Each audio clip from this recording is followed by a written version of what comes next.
Salam sejahtera. Nama saya Mariam Mokhtar.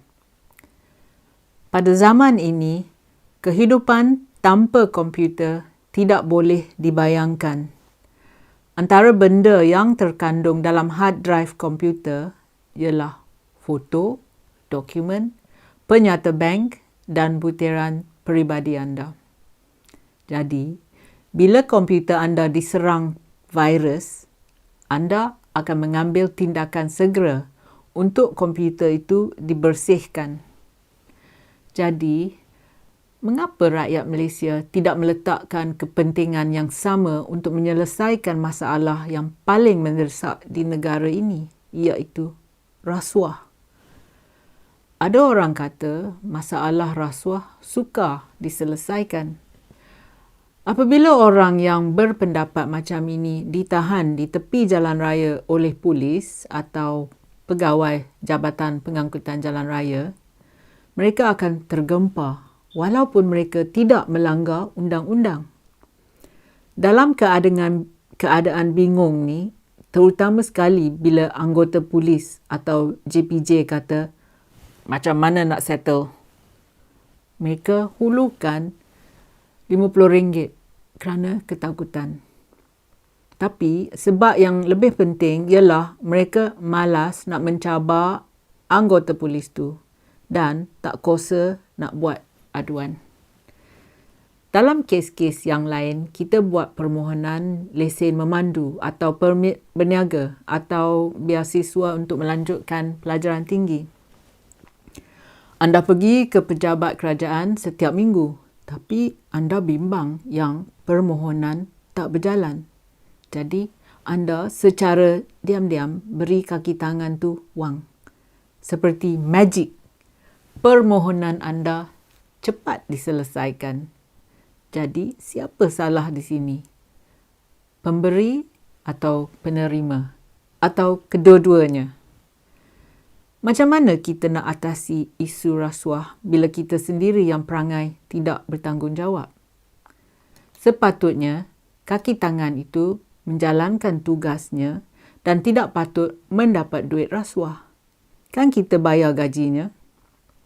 Rasuah telah wujud sekian lama, sehingga ia telah berakar umbi dalam kehidupan kita. Adakah kita menerima rasuah dan menganggap ia sebahagian daripada budaya Malaysia? Cuba anda fikirkan. Ada tak ahli politik atau ahli keluarga mereka atau ahli perniagaan yang dibicarakan kerana jenayah berat seperti curi duit rakyat atau pengubahan wang haram telah dihukum? Orang seperti Adnan Mansor atau bekas Ketua Menteri Sabah, Musa Aman, atau bekas pengerusi tabung haji, Abdul Aziz Abdul Rahim. Dalam kes tabung haji, di mana orang berusaha dan menyimpan duit untuk menunaikan fardu haji, ini ialah kes Melayu curi dari Melayu. Bukan DAP atau Cina atau komunis atau Kristian yang mencuri, tapi Melayu curi dari Melayu.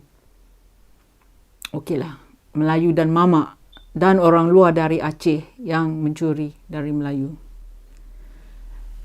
Dalam skandal zon bebas pelabuhan Kelang iaitu PKFZ, sebanyak 12 bilion ringgit wang rakyat telah dibazirkan, tetapi tiada siapa yang didapati bersalah selepas perbicaraan yang panjang dan yang mahal. Pembunuh Teo Beng Hock masih bebas dan kita diberitahu pembunuhnya sudah naik pangkat dalam pekerjaannya.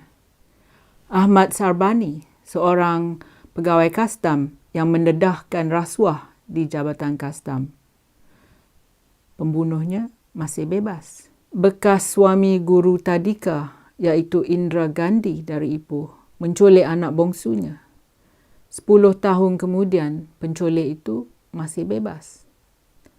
Polis masih tak dapat mencarinya, tetapi mereka cepat nak tangkap ahli kartunis atau ahli politik pembangkang. Apa terjadi pada siasatan kartel polis yang bekas IGP Hamid Bado telah dedahkan? Apa jadi pada siasatan kartel daging halal dan dakwaan pegawai JAKIM makan rasuah? Isu ini telah didedahkan oleh akademik Murray Hunter. Apa terjadi pada kes rasuah yang melibatkan lebih 40 kaki tangan Jabatan Pengangkutan Jalan Raya di Penang? Jangan percayalah yang JPJ kat Penang saja yang korup. JPJ yang lain seperti di Selangor, Melaka, Johor dan Perak, semuanya bersih ke? Apa jadi pada siasatan Skopin, di mana kita bayar beratus-ratus juta ringgit untuk kapal selam yang tak berfungsi? Apa terjadi pada kes pembunuhan Altantuya Sharibu? Kita nak tahu siapa mengarah kedua-dua pembunuh Altantuya menembak dan meletupkan badannya. Sekarang semua dah senyap belaka. Beberapa tahun yang lepas, seorang ahli politik, orang kuat UMNO baru di Perak dan yang rapat dengan bekas salah satu menteri besar dulu, pernah cerita pada saya yang dia juga tidak terlepas dari kencaman rasuah. Setiap kali dia masuk pejabat tanah untuk mengetahui perkembangan permohonan tanahnya, dia terpaksa serahkan RM100 kepada kaki tangan yang digelar penjaga pintu jabatan tu. Dan selepas itu, bagi lagi sedekah yang akan meningkat dengan setiap pegawai yang lebih tinggi. Jadi, jika jutawan ini tidak dapat lari daripada masalah memberi rasuah ni, bagaimana pula rakyat yang lain nak terlepas daripada cengkaman rasuah? Jutawan ini mampu membeli pegawai kerajaan dengan RM100. Tetapi itu bukan maksud saya. Penjawat awam itu melanggar undang-undang dengan meminta rasuah. Ahli politik ini langgar undang-undang kerana suap dengan duit kotor. Penjawat awam sepatutnya menjalankan tugasnya tanpa perlu sedekah. Jadi, apa kerajaan dan pengarah telah buat untuk mengatasi perkara ini? Si Banduan Najib yang curi duit rakyat telah dibicarakan dan dijatuh hukuman. Tetapi, ia masih bebas dan tak masuk penjara. Apa tindakan dan pendapat institusi kehakiman kita? Mereka tak faham ke yang kesunyian Badan Kehakiman dan peguam dalam Bar Council memberi gambaran buruk terhadap profesion guaman? Apa pesanan atau mesej yang kita beri pada rakyat? Anak-anak kita akan faham dari ini yang mencuri itu okey je. Ini dia kebodohan pimpinan dan ahli politik kita. Mereka tak peduli dan tak kisah negara dan akhlak rakyat sudah lingkup. Ramai orang kata membuat aduan kepada agensi mencegah rasuah tidak berkesan.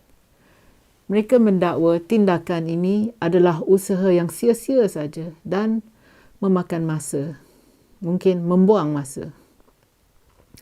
Mereka marah kerana setelah membuat aduan, hasil aduan itu ialah tiada tindakan selanjutnya.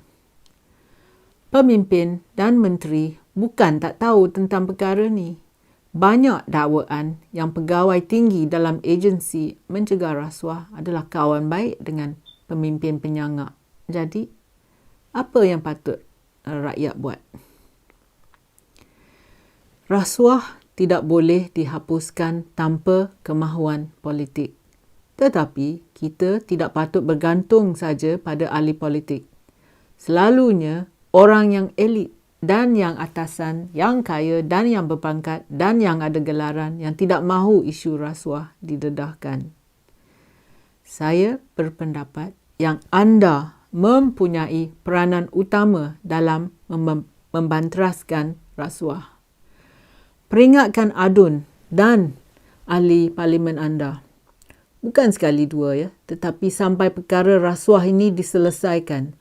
Jangan rehat sehingga anda melihat hasil aduan anda. Lihatlah Banduan Najib. Dia mencuri wang rakyat dan dia dihukum penjara dan kena bayar denda. Adakah dia masuk jail? Badan Kehakiman diam saja mengenai perkara ini. Kalau undang-undang patut digubal supaya kes ahli politik berprofil tinggi dipenjarakan setelah dihukum, apa yang melarang ahli parlimen menjalankan tugas mereka di parlimen? Apa yang mereka tertunggu-tunggu lagi? Anda tak sepatut berdiam diri. Salurkan kemarahan anda di media sosial. Tulis kepada editor surat khabar. Beritahu orang dalam komuniti anda, pemimpin industri, pemimpin masyarakat. Bersuara dan jangan berputus asa. Rasuah tidak boleh dihapuskan tanpa kemahuan politik. Ia tidak boleh diselesaikan dalam beberapa hari saja. Jangan biarkan rasuah jadi sebahagian daripada budaya Malaysia. Kalau anda hendak membina balik Malaysia, jangan benarkan isu rasuah berkekalan. Anak cucu kita berhak menerima negara yang tiada rasuah. Terima kasih kerana sudi menonton. Jumpa lagi. Kalau anda suka video saya, sila tekan like dan subscribe pada channel YouTube saya. Pertimbangkan menyertai laman Patreon saya. Terima kasih.